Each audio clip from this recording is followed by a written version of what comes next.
That was a genius game plan by Kellen Moore. But the moment they lose, that must have been Jason Garrett's game plan. What the? Jason Garrett said, what the hell? That ain't mine. I've criticized Kellen Moore. No, you haven't. Not nearly enough. Not nearly enough. Because he should have got huge criticism for Sunday's performance by not giving the ball to Zeke Elliott more. But you blame Jason Garrett. Jerry Jones blamed Jason Garrett. So at the end of the day, Skip, yes, he deserves some blame. Like what percent would you give him? Like 3%? No. You know what? You know why I'm gonna give him? I'm gonna give him 30% of the blame. Oh, that's you know why I'm big of only. you, You know why I'm giving him 30%? Because you don't give him 70% of the credit. Because when the things go well, I have never heard that was a great game by Jason Garrett. All I hear is that when they lose, Jason Garrett is terrible. So Skip, if you say they win in spite of him, I guess they losing because of him. Shouldn't they? Oh, no, because that's easy. But that's what you want to do. But Jason, hang in there, Red. I got your back up here. Yeah, I got your back, Red. Do you really? Yep. Yeah, because you know he's a big reason they have lost No, he's not. No. But hold on. You said Tuesday, you played a clip of Troy Aikman's sound. What did Troy say yesterday about it's deeper? What's going on in Dallas is deeper than coaching. Play that sound. What do you want to? No, I want to hear. I just want to mention that out there. Good look at that, Troy. I didn't hear that. Oh, yeah, but he said it. Okay. Troy Aikman said the problem that's going on in Dallas is deeper than coaching. Okay. And Troy would know because Troy lived there. He's a legend. Well, I assume he's talking about Jerry, but I don't know why I ain't going to assume nothing. I'm just saying what he said. Okay, my turn. I'm going to reiterate what I said yesterday on the show. Way back after the 2012 season, so it was in early 2013, I went on record on the old show I used to do on ESPN, and I said I would now part ways with Jason Garrett. I have seen enough. Okay. I saw him for 8 games at the end of the Wade Phillips year in which he replaced Wade, who went 1-7 to start that year. And then the next year, his first full season, he went 8-8. In his second full season, 2012, he went 8-8 again. And he was about to go 8-8 again. But before he did that, I said, I've seen enough. I know Jason from covering him as the backup quarterback for the Cowboys. Not a head coach. Could be a good coordinator, maybe a great coordinator, not a head coach. So I just spat out a few minutes ago on the show that 5 years ago I called for his job. It was actually back to 2012. Now it's almost about to be 2020. Yeah, oh, wait a minute. So it's really like 7-ish years ago, almost 8. Yep.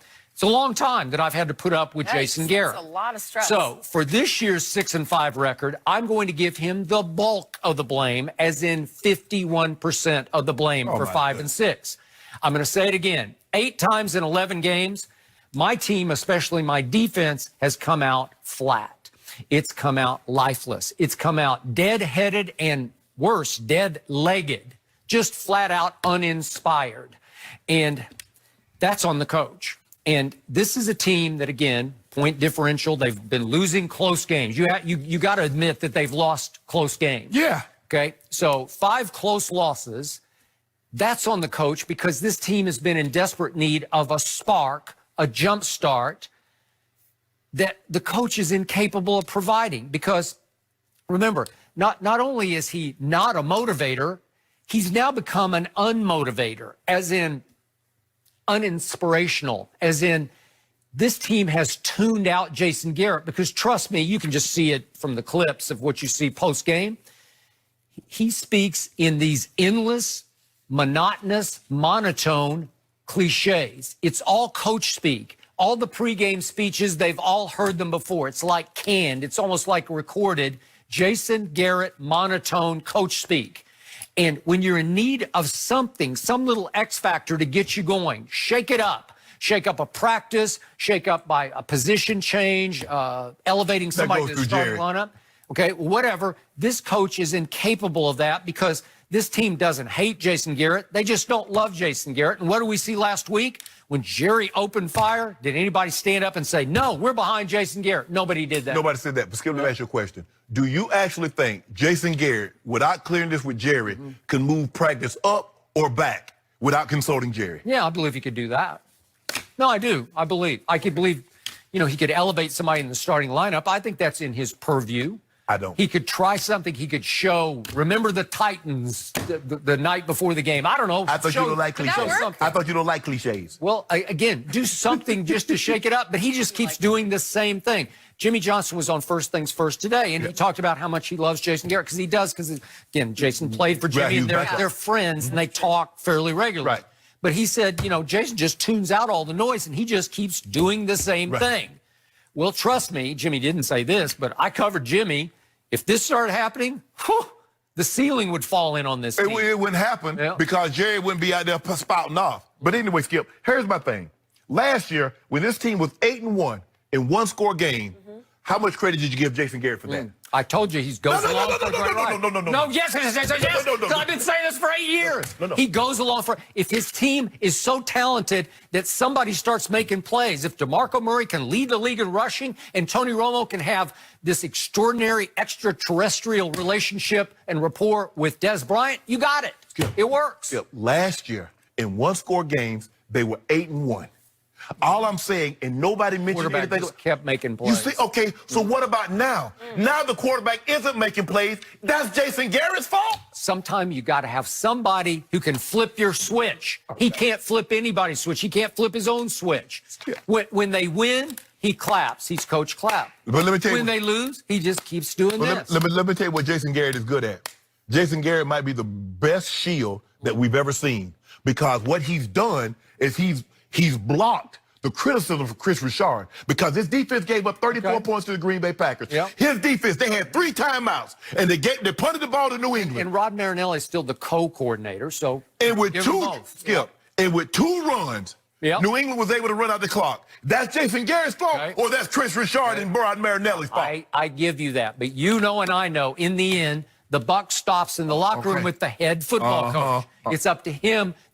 Chris Richard does not address the football team before the game. No, I ain't talking about that. I'm talking about that. I'm talking about his defense. They had a chance with those timeouts to get the ball back. And what did Chris Richard and Rod Marinelli's defense do? On 2 runs, Sonny Michel had run out the clock. I agree. Okay, Kellen Moore with that bullseye job. Hold on. They script the first 15 plays. They script the first 20 plays. Okay, why are you falling behind? Why are you getting 3 points, 9 points? There was a 3-game stretch. You got 9 points. You know why? Because the quarterback came out with no glove on his hand and couldn't even hold on to the football. That was in 1 game. Okay. But you should have known better. Hold on. You mean to tell me quarterbacks are so meticulous, Jenny? They go through everything with a fine-tooth comb. They, magnifying glass to the umpteenth degree. He knew he had never played in weather like that. Once he did in Washington. Okay, and he was not the terrible. Same weather, though. All I know is that Peyton Manning put a glove on for the first time once he played Baltimore in the playoffs, when they knew the weather conditions was going to be difficult and the grip was going to be a problem. So you mean to tell me Dak and all his the way he approaches the game, so methodical, with a laser-like focus, he goes out there with no glove? Did the head coach practice with a wet ball the week before the game, leading up to the game? I didn't hear about it if he did. They should have been practicing indoors. They should have been turning the sprinklers on and been practicing in that. Okay, that's on the head coach. I'm not seeing it. I'm not seeing life spark. I haven't said. When does Kellen Moore gonna get some blame? When is Chris Richard gonna get some blame? Because they did have the lead. Dak had given them the lead, and then guess what happened? Cousins takes him right back down the field and get a touchdown. Is that on Red? I didn't think so. And what about Kellen Moore time and handed off to Zeke? It should have been reversed. But you blame Jason Garrett. Which game? The New England game, just last week. That game was tailor-made for Zeke. Tailor-made. I cut the pattern myself, Jenny. You know what? The fourth quarter was tailor-made for my quarterback. No, it wasn't. With that glove on, he was heating up. No, hey, first of all, Skip, Jenny, I don't know you know anything, but I took home ec, got an 8. I did too. Miss Smith gave me, hey, I could cook, boy, I cook poached eggs. I don't think I got it. Eggs over ease, I could do it all. But you know what? I made a shirt too. Cut the pattern myself. So I knew this game was tailor-made for Zeke because I cut the pattern myself. But what your guy do, Kellen Moore, he want to show, like you and everybody else, that Dak, we're a throwing team. And he throws your butt to 6 and 5. My quarterback came in leading the whole league in passing yards, and they let him throw, and he almost threw him back in the game until tripping was phantom called on my team. I don't know about all that. Phantom call. There have been bad calls throughout the course of history of the NFL game. Well, that so stop one pretending like, derailed. you know what? You need to stop pretending like this. The bad calls only happen to the Cowboys and only happen to Dak Prescott when you know that not to be true. But they keep on blaming Big Well, Red. they seem to happen to everybody who plays at New England. All I know is that's okay, Red. You're gonna go somewhere and win your Super Bowl. Yeah. Yep. You know what? If he does wind up with the Giants next year, I will lose no sleep over that. I'll say goodbye and good luck. About that one. That's okay.